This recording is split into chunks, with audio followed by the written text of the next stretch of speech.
Hi అండి అందరికీ. ఈరోజైతే కొత్తగా కాకరకాయలు వచ్చినాయి. దీన్ని చిన్న కాకరకాయలు అంటారు, కొంతమంది కాంచరకాయలు అంటారు. ఇవైతే చేస్తున్నాను. ఈ కొస ఒలుచుకోవాలి. కాంచరకాయలను బాగుంటాయి. దీన్ని రొట్టెలేకి కానీ చపాతీలేకి కానీ బాగుంటాయి. కాంచరకాయలు అయితే ఉడకబెట్టుకుంటున్నానండి. ఇంతకుముందు బాగా అన్నీ ఒలుచుకొని తర్వాత ఉప్పు నీళ్ళల్లో ఉడకబెట్టుకోవాలి. ఇవి ఉడకాలి ఒక 10 నిమిషాలు. నేను ఇప్పుడే పెట్టినాను. కల్లా దాంట్లోకి ఎల్లిపాయ పొడి చేసుకోవాలి. ఒక హాఫ్ గడ్డ ఎల్లిపాయ వేసుకుంటున్నాను. తగినంత కారం వేసుకుంటున్నాను. ఇదంతా మిక్సీకి వేయాలి. ఉప్పు అయితే కొంచెమే వేసుకోవాలండి. దాంట్లో వేసినాను.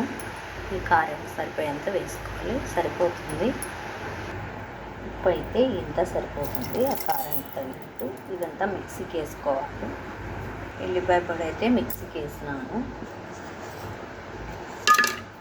ఈ పొడి వేడి అన్నంలోకైనా బాగుంటుందండి.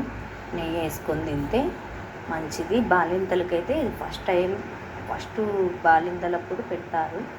ఆ 11 రోజులు ఇది ఎల్లిపాయ పొడి, నెయ్యి. ఇవైతే ఉడికినాయండి. ఇవి వడబోసుకొని తర్వాతకి వేసుకోవాలి. ఇవైతే వడబోసుకున్నాను. తర్వాతకైతే వేసుకుంటున్నాను. తర్వాతకైతే వేస్తున్నానండి. గోలం పెట్టుకున్నాను. కొంచెమే పడుతుంది ఆయిల్. ఉల్లిగడ్డలు మగ్గేంత వరకు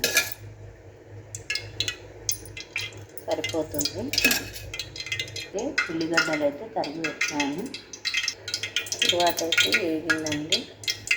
నూనె కాగింది. ఉల్లిగడ్డలు వేసుకుంటాను.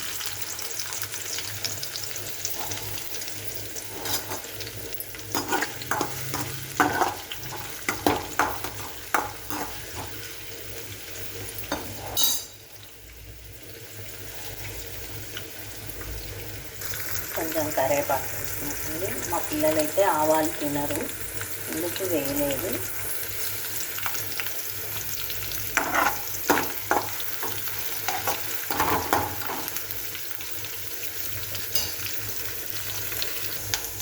బ్రౌన్ కలర్ రావాల్సిన పని లేదండి. దీనికి తినడానికి బాగుంటుంది. తర్వాత కొంచెం కడిగింది, అది మగ్గాలి. ఆ కడిగినంత వరకు కలబెట్టండి. కలబెట్టేసేయండి. కొంచెం కలబెట్టినాను. కొంచెం బెల్లం వేయాలి. దీనికి కాస్త బెల్లం వేయాలి. బెల్లం వేసిన తర్వాత కారం వేయాలి. ఉప్పుతో వేయండి.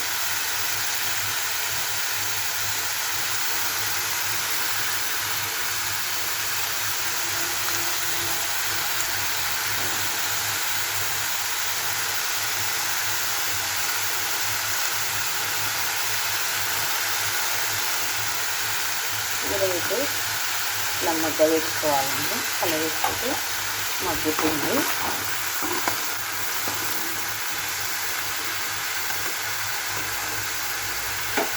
మా వీడియో నచ్చితే లైక్ చేయండి, షేర్ చేయండి, కామెంట్ చేయండి, సబ్స్క్రైబ్ చేసుకోండి. బాయ్ అండి.